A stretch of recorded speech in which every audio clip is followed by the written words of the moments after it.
Alonso Cervera, director ejecutivo de Estudios y Asuntos Públicos, de Estudios Económicos, Asuntos Públicos y jefe de gabinete de Banco de Santander. Alonso, qué gusto me da saludarte, amigo.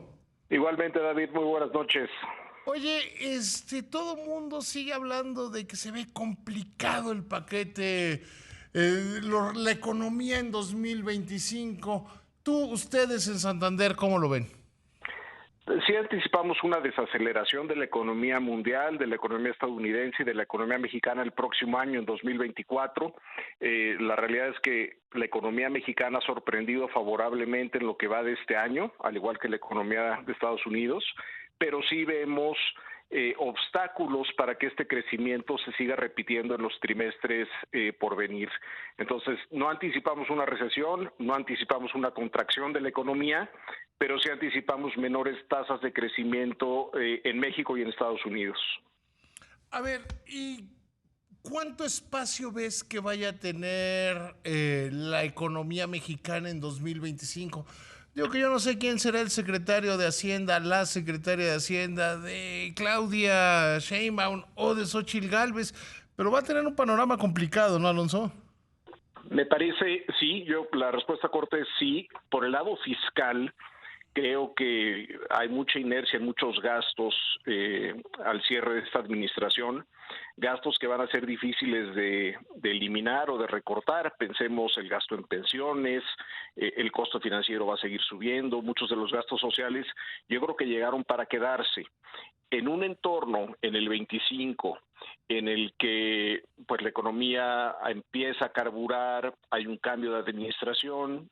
Con los cambios de gobierno la economía suele desacelerarse, hay mucha rotación en el sector público, la gente no se anima a firmar contratos y autorizaciones. En un entorno de menor crecimiento va a ser vital encontrar fuentes de financiamiento para ese gasto, esas presiones del gasto que van a estar ahí. Entonces, me da la impresión que en el mediano plazo del 2025 o en los siguientes años estará en la mesa el tema de cómo le hacemos para mejorar la recaudación y para evitar un deterioro en las finanzas públicas producto de esta inercia en los gastos del sector público. Entonces, el debate de una reforma fiscal yo creo que será inevitable en los próximos años, no sé si en el 25 o más adelante, pero estará en la mesa y lo seguiremos con mucho detalle. A los políticos cuando están en el gobierno les gusta evadir ese tema. ¿Tú crees que vayan a tener espacio para debatirlo o que habrá una presión real para que hagan esta reforma sendaria?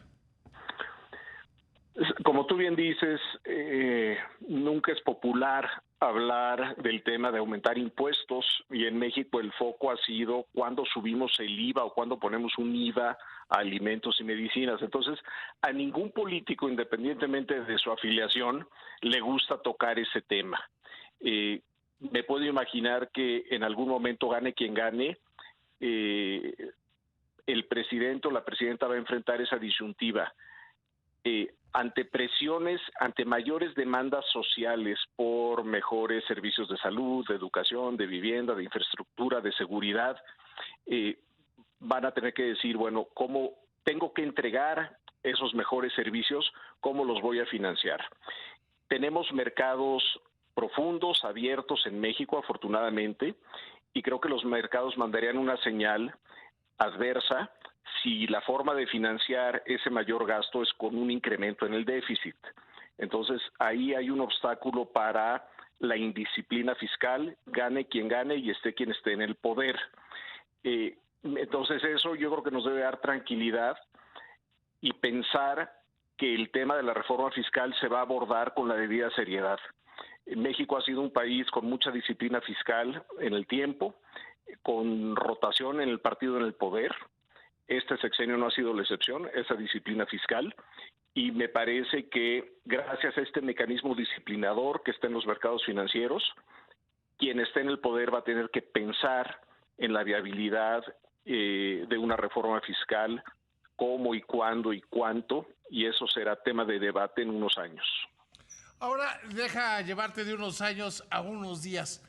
Desde tu punto de vista, ¿qué está pasando, Alonso, con el tipo de cambio? Porque estamos viendo que el tipo de cambio pasó de niveles de 16.70, 16.80 a hoy estar cerca de los 18 pesos otra vez.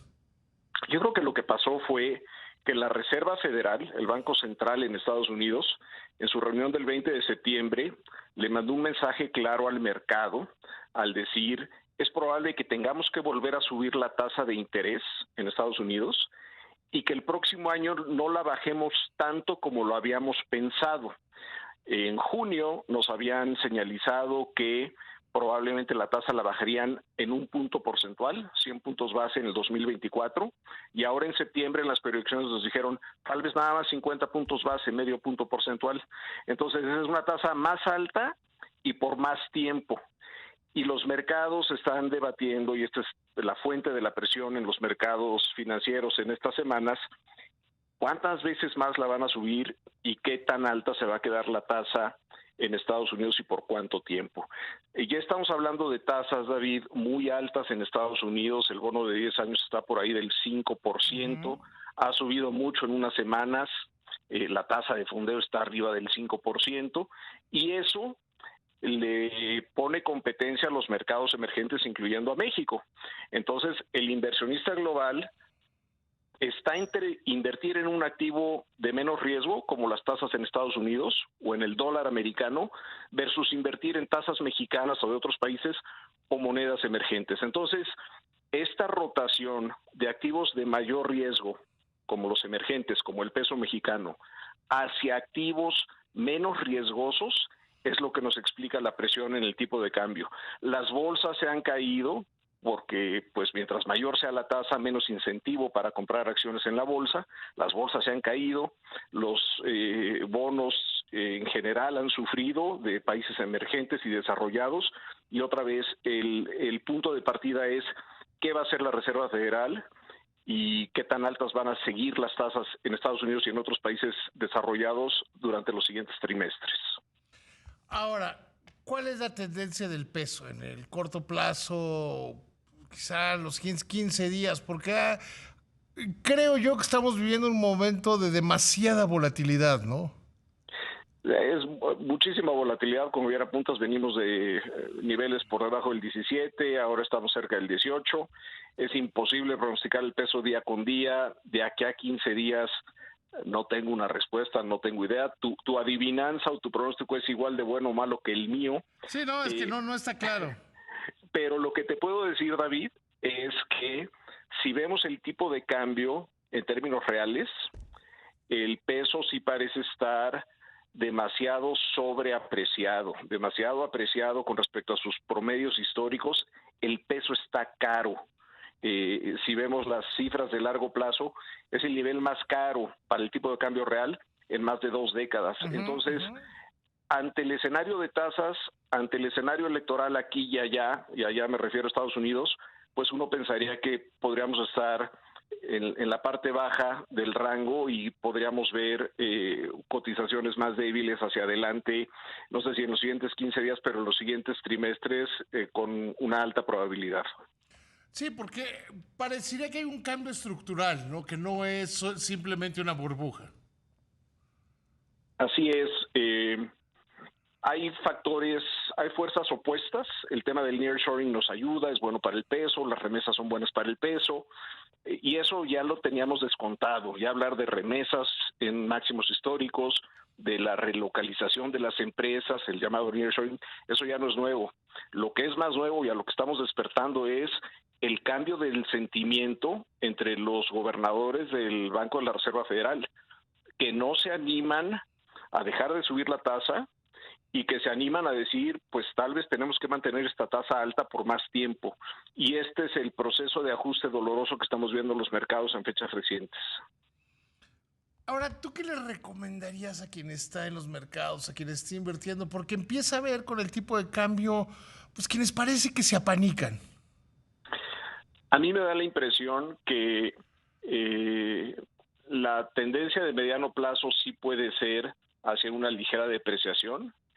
pensando de aquí al cierre del 2024, otra vez por el ciclo electoral, por lo que pueda pasar con las tasas aquí y allá, en México y en Estados Unidos. Tal vez de corto plazo sí puede ser una sobrereacción a estos ajustes en las tasas en Estados Unidos y en las bolsas.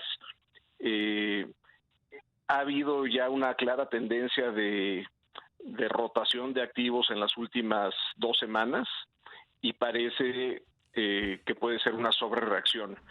Al final del día, México y Banco de México lo dijo muy claro el jueves pasado, vamos a seguir con una tasa altísima aquí en México, 11.25% por un periodo prolongado, que pueden ser varios meses.